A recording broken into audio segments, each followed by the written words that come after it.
أعوذ بالله من الشيطان الرجيم. بسم الله الرحمن الرحيم.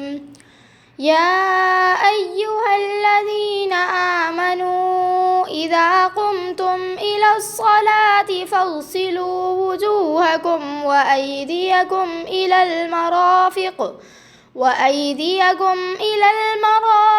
وامسحوا برؤوسكم وأرجلكم إلى الكعبين، وإن كنتم جنبا فاطهروا، وإن كنتم مرضى أو على سفر أو جاء أحد منكم من الغائط أو لامستم النساء فلم تجدوا ماء فتيمموا صعيدا طيبا فامسحوا بوجوهكم وأيديكم منه، ما يريد الله ليجعل عليكم من حرج ولكن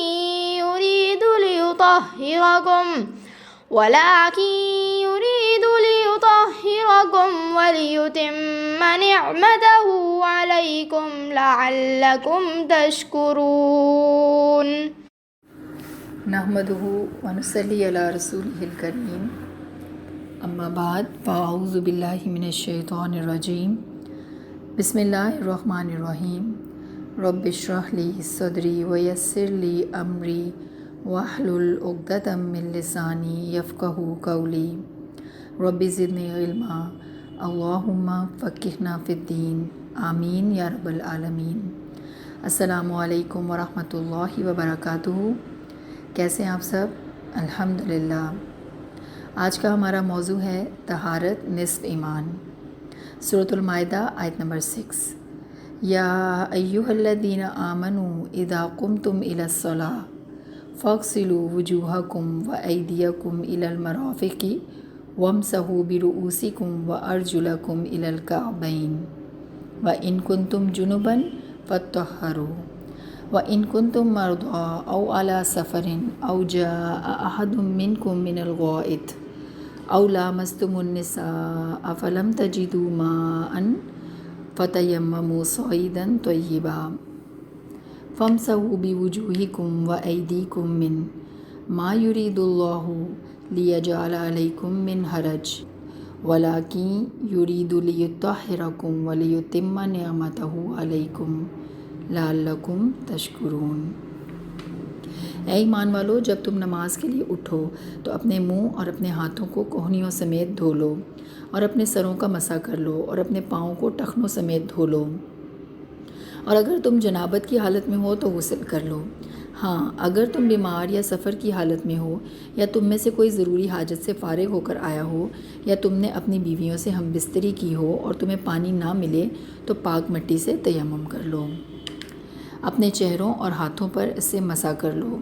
اللہ تم پر کسی قسم کی تنگی نہیں کرنا چاہتا، وہ تو تمہیں پاک کرنا چاہتا ہے اور تم پر اپنی نعمت تمام کرنا چاہتا ہے تاکہ تم اس کا شکر ادا کرتے رہو. ایمان والوں سے خطاب کیا جا رہا ہے. سورۃ توبہ آیت نمبر 108 میں فرمایا واللہ یحب المطہرین. اللہ تعالیٰ پاک رہنے والوں سے محبت کرتے ہیں. اسی طرح حدیث میں آتا ہے لا تقبل صلاۃ بغیر طہور، رواہ مسلم. اللہ تعالیٰ طہارت کے بغیر نماز قبول نہیں کرتے. عبادت کی قبولیت کا دار و مدار طہارت پر ہے، لہٰذا اس بارے میں لاپرواہی یا لا علمی نہ ہو. خاص طور پر طہارت کا اہتمام کیا جائے. وضو کرنا، غسل کرنا بہت سی برکتوں کا باعث ہے. پاکی نصیب ہوتی ہے، تازگی ملتی ہے، گناہ دور ہوتے ہیں، پاک مخلوق فرشتوں کا ساتھ ملتا ہے. وضو کب کیا جائے؟ وضو کی کیا اہمیت ہے؟ وضو کرنے کا مسنون طریقہ کیا ہے؟ کیا ایک وضو سے کئی نمازیں پڑھی جا سکتی ہیں؟ وضو کی کیا فضیلت ہے؟ وضو کے دنیاوی فوائد کیا ہیں؟ وضو اچھی طرح نہ کرنے کے کیا نقصان ہیں؟ وضو کے بعد کون سی دعائیں پڑھی جائیں؟ وضو میں مسواک کی کیا اہمیت ہے؟ نواقض وضو کون سے ہیں؟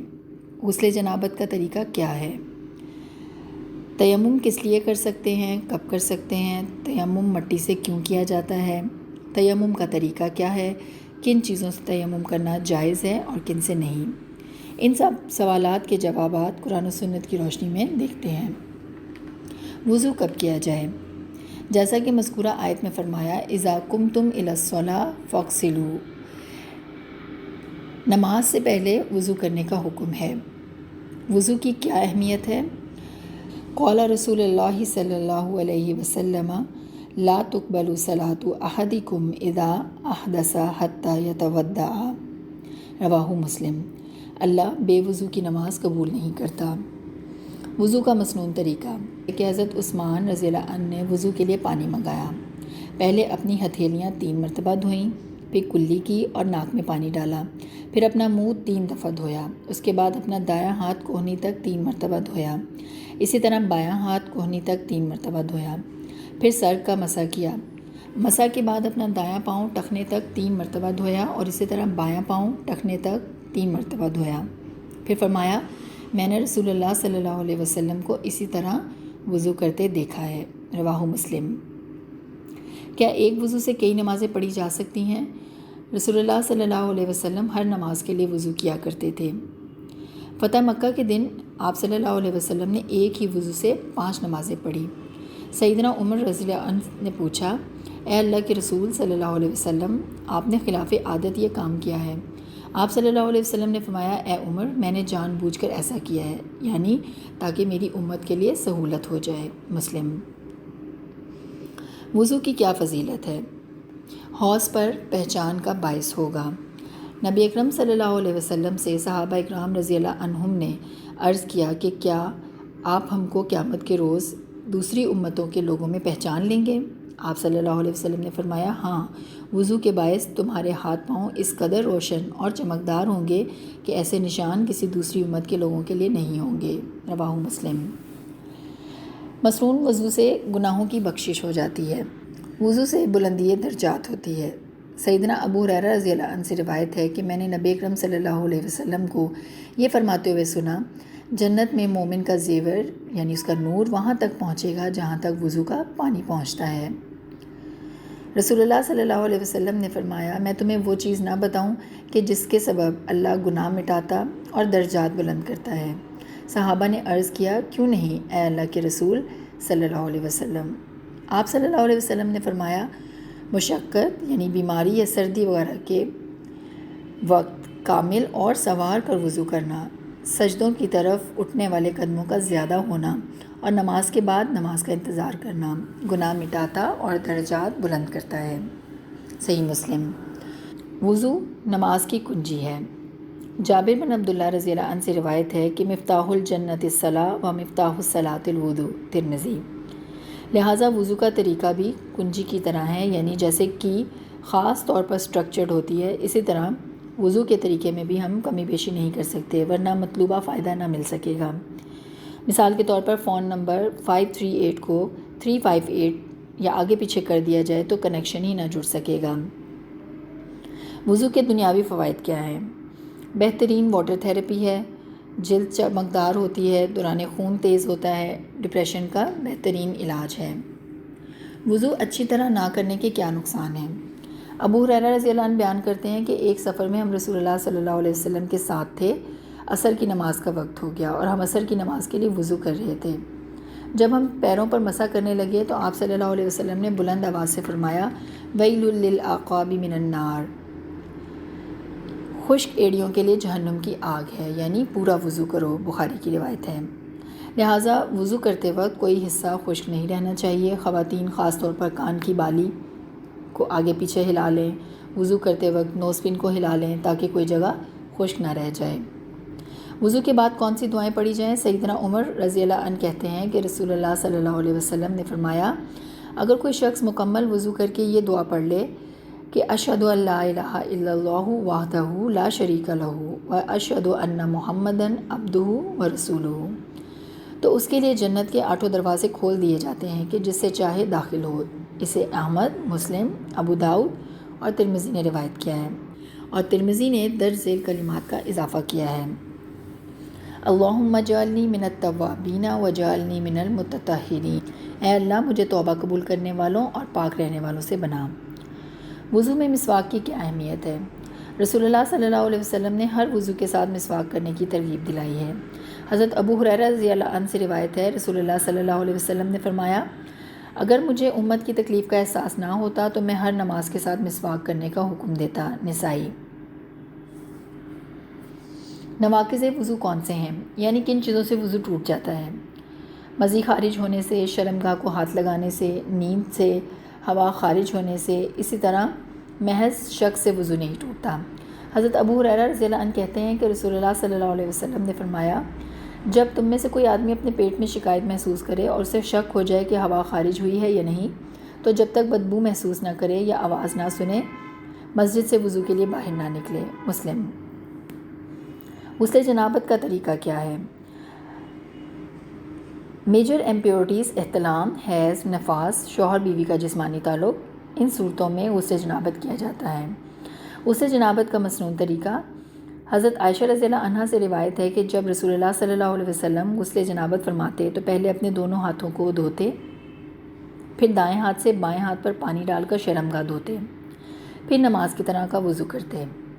اس کے بعد ہاتھ کی انگلیوں سے سر کے بالوں کی جڑوں کو پانی سے تر کرتے، 3 لب پانی سر پر ڈالتے اور پھر سارے بدن پر پانی بہاتے، آخر میں ایک دفعہ پھر دونوں پاؤں دھوتے۔ بخاری اور مسلم۔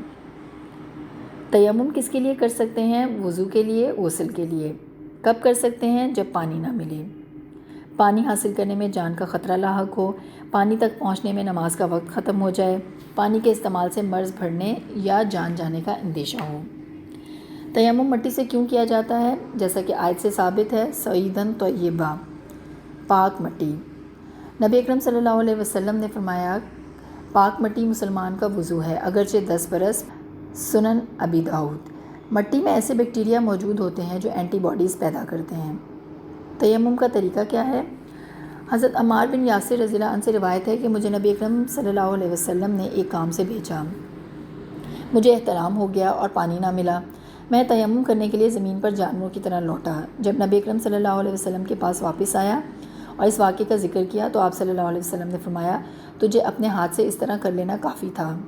پھر آپ صلی اللہ علیہ وسلم نے اپنے دونوں ہاتھ ایک مرتبہ زمین پر مارے اور بائیں ہاتھ کو دائیں پر مارا۔ اس کے بعد نبی اکرم صلی اللہ علیہ وسلم نے ہتھیلیوں کی پشت اور منہ پر مسح کر لیا۔ بخاری اور مسلم۔ صحابہ اکرام کا اللہ کے احکامات کو پورا کرنے کا جذبہ اس حدیث میں ہمیں کس قدر نظر آتا ہے۔ وہ ہر کام کرنا چاہتے تھے اور ہم بچنا چاہتے ہیں، یہی فرق ہے۔ کن چیزوں سے تیمم جائز ہے؟ پاک مٹی، ریت، پتھر، چونا، مٹی کے برتن، پتھر، اینٹ اور گارے کی دیوار، ایسی چیز جس پر مٹی کی تہ ہو۔ کن چیزوں سے تیمم جائز نہیں؟ گیلی مٹی، ناپاک مٹی، کھانے کی اشیاء، لکڑی، دھات اور شیشہ۔ مزید برآں اگر پانی نہ ہو اور غسل کی حاجت ہو تو تیمم کر کے نماز ادا کر سکتے ہیں۔ ایک تیمم سے کئی نمازیں ادا کر سکتے ہیں۔ تیمم انہی چیزوں سے ٹوٹتا ہے جن سے وضو ٹوٹتا ہے۔ پانی ملنے پر تیمم ختم ہو جاتا ہے۔ اگر تیمم سے نماز ادا کر لی ہو اور نماز کے وقت کے دوران پانی مل جائے تو نماز لوٹانے کی ضرورت نہیں، لیکن فاؤنڈیشن بچانے یا مسکارا بچانے کے لیے تیمم نہیں کر سکتے۔ حاصل کلام یہ ہے، جیسا کہ ہم نے آیت میں دیکھا، کہ اللہ تم پر کسی قسم کی تنگی نہیں چاہتا، وہ تو تمہیں پاک کرنا چاہتا ہے اور تم پر اپنی نعمت تمام کرنا چاہتا ہے۔ اللہ نے دین میں اتنی آسانیاں اس لیے فرمائی کہ اللہ ہمیں پاک کرنا چاہتا ہے اور ہم پر اپنی نعمت تمام کرنا چاہتا ہے تاکہ ہماری عبادت قبول ہو سکے۔ اللہ سے دعا ہے کہ اللہ ہمیں پاک صاف رہنے والوں میں شامل فرمائے۔ آج کا ذکر، سب سے افضل شکر۔ جابر بن عبداللہ رضی اللہ عنہ کہتے ہیں کہ میں نے رسول اللہ صلی اللہ علیہ وسلم کو فرماتے سنا، الحمدللہ سب سے افضل شکر ہے، السلسلۃ الصحیحہ۔ حضرت انس رضی اللہ عنہ سے روایت ہے کہ رسول اللہ صلی اللہ علیہ وسلم نے فرمایا، جب اللہ کسی بندے پر نعمت فرمائے اور وہ الحمدللہ کہے تو اس بندے نے جو دیا وہ بہتر ہے اس سے جو اس نے لیا، یعنی الحمدللہ کہنا مال، اولاد اور کسی بھی دوسری نعمت سے بڑا ہے۔ سنن ابن ماجہ۔ سبحانک اللہم و بحمدک، اشہد ان لا الہ الا انت، استغفرک و اتوب الیک۔ السلام علیکم ورحمۃ اللہ وبرکاتہ۔